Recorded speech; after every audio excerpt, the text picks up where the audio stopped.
Have you ever thought of cooking your lettuce? Well, if you haven't, then you're in for a treat, because today I'm going to show you how to actually use your escarole lettuce and turn it into a delicious soup with white cannellini beans. So let's get started. Basically, I'm going to get a knife and we are going to roughly get 2 or 3 garlic cloves into our pot.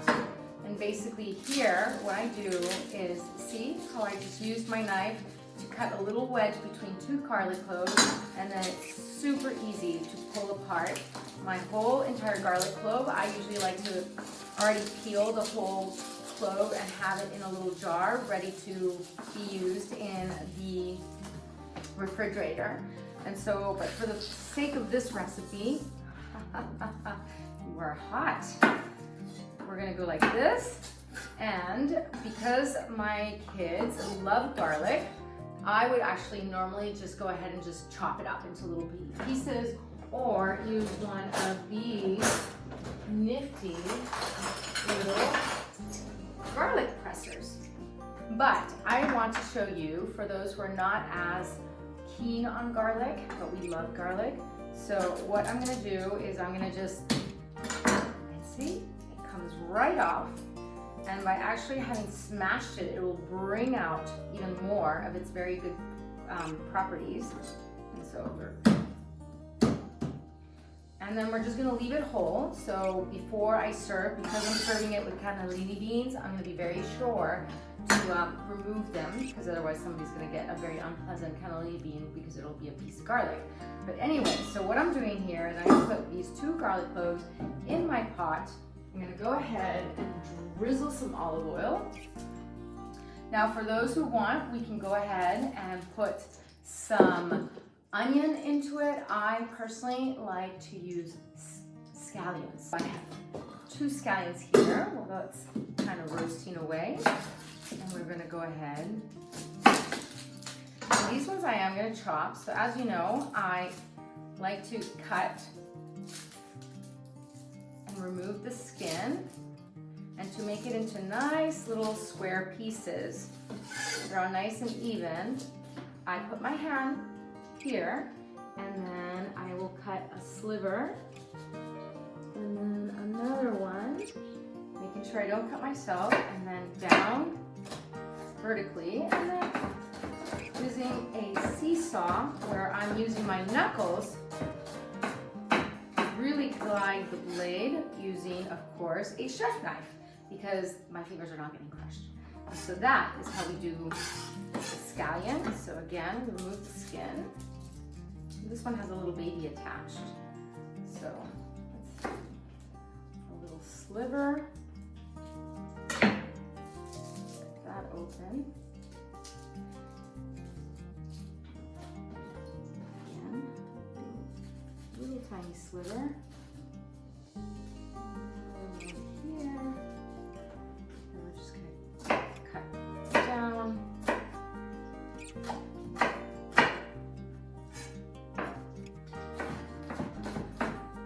Make sure you always tuck away your thumb.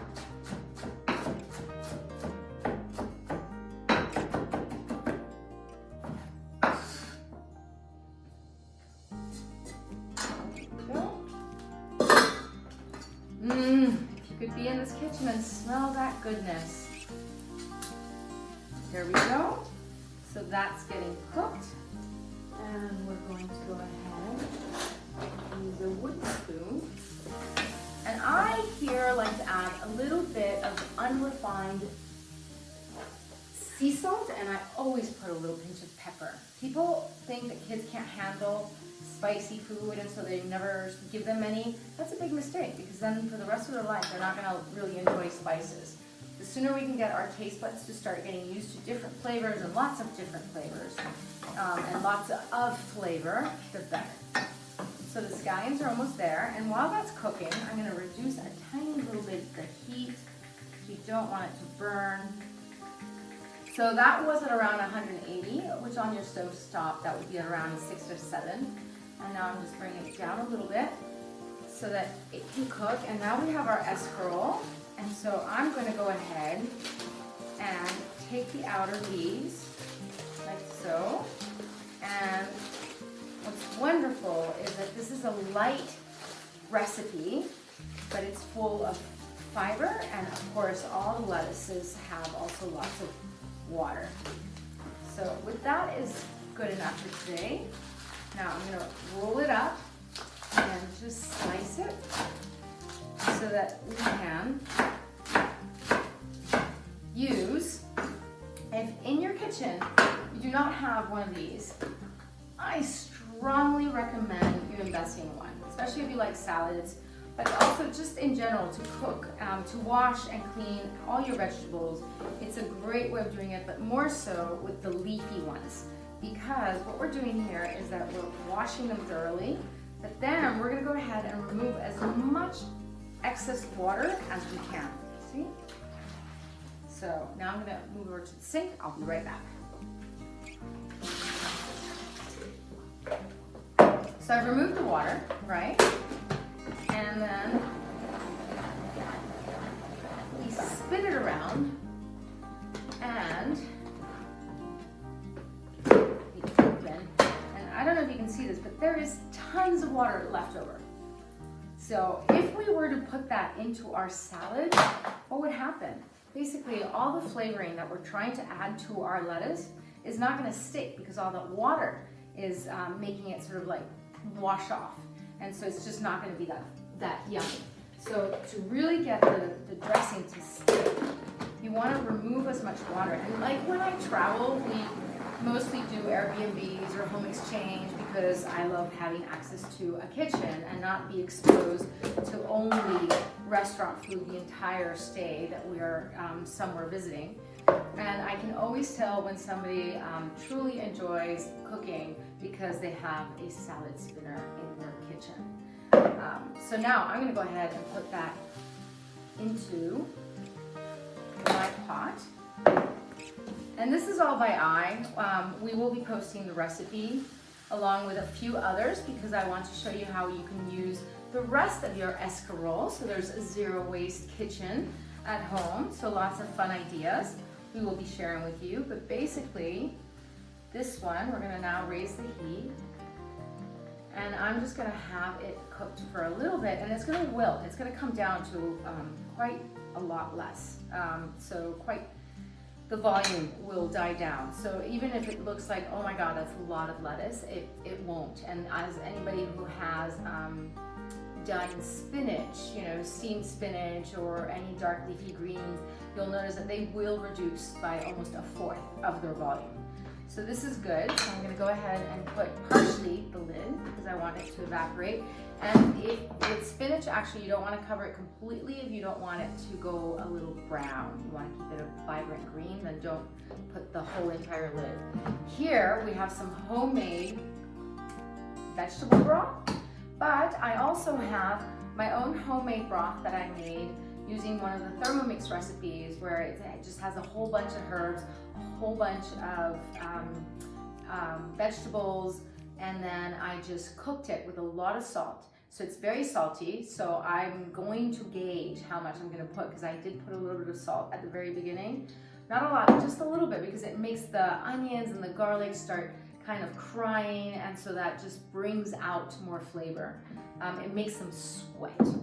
And now, basically, we're going to go ahead and add our cannellini beans. Again, going by eye, but this is at around, what, like 600 grams of cannellini beans. There we go. And now I'm just going to add the broth. And towards the end, I might add some nice toasted pine nuts to add a crunch at the very end, and some very sort of like, I love pine nuts because they have this very sort of creamy, almost like buttery addition to not only texture but also in terms of flavor. And now we go ahead and add the broth. And of course, I'm probably going to add a few parsley leaves chopped up. Cilantro, not on this recipe because this is more an Italian version of it, but I'd be tempted had my husband not be around because he's very traditional and he really likes to stick to the recipes as they're supposed to be cooked. Whereas I'm more like, oh, let's bring in some lemongrass into this, and doesn't always appreciate that creativity, but I love it. And so I hope you love it too, because that's my type of cuisine. And now we're just gonna let this simmer for like 10 minutes. And voila, we've got a meal that you can actually, if you let it evaporate a little bit, so it's more like a kind of a stew, curry type of texture, then you can pour it over some nice quinoa or some rice that you've done, or you can just keep it as a nice hearty soup that then you can pair with a little bit of whole wheat bread on the side, or some tofu. You can sprinkle some tofu on top. So this is just, you know, a nice, easy recipe for you to start exploring the world of cooked lettuce. So it's been 10 minutes and our soup is ready. And one little trick, when I see that the consistency of my soup is not as thick as I would like it to be, I just go ahead and either grab a fork and squash a couple of my beans down. And of course here I'm finding one of the garlics that we don't want to squash down because we don't want somebody to get an unpleasant, and there's my other one. So, coast is clear on the garlic's front. And now what I'm going to show you is, I like to use a hand blender like this one, just to give it a little bit of a more thick kind of stew texture, and I just go.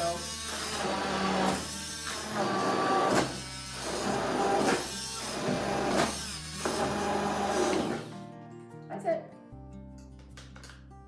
And then that way, our soup has become slightly thicker, which I like.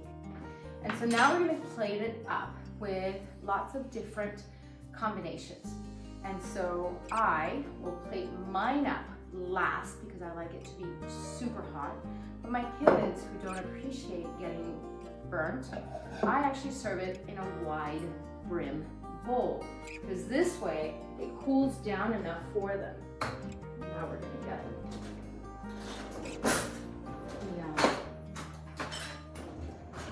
this one. The name now escapes me, but anyway. So we're going to plate it up like this. And so we're going to go ahead and I'm going to sprinkle some pine nuts on it, which I have toasted, lightly toasted. And we have some beautiful olives, which we can also put on top and spread around. And for those like me who love, for example, bean sprouts, I'm gonna actually turn this into my noodle, kind of like my noodle version. If I don't have a spiralizer, is to always go to bean sprouts and have them be as my kind of noodles when we're doing like Asian dishes. But even with this one, because it's a water-based, vegetable-based, I'm gonna actually stick some of this on the bottom of my bowl before serving it, so that I have that kind of noodle texture. And I'm gonna ask my kids if they want that. And it needs to be raw. It can go in raw because it'll cook in the little time that it's there. And as another little side here, I'm gonna serve it with a piece of bread on the side. But what I've also done is I have gone ahead and blitzed these olives, black olives, into a paste. And so another lovely little touch that you can do that's very original is to then just spread some of that paste onto your bread, and you can eat it like that, or like a bruschetta, which, as you know, I love bruschettas, especially with whole, you know, integral bread like this one. Or we can also go ahead and put a little bit of, this is just some broccoletti that I have sauteed with a little bit of garlic, which I'm not going to put on my bruschetta. But then we have this lovely bruschetta side to accompany this dish. And we're filling ourselves with lots and lots of fiber, lots and lots of different nutrients, and it's fun, tasty. And for last bit, we're gonna go ahead and have the kids sprinkle some cheese. Actually, I'm gonna go ahead and put it on now so that it starts melting a little bit. So be light on the salt when you're doing this, because Parmesan at the very end is just gonna raise the saltiness. And there you go. We've got our meal for the day done. Bon appetit.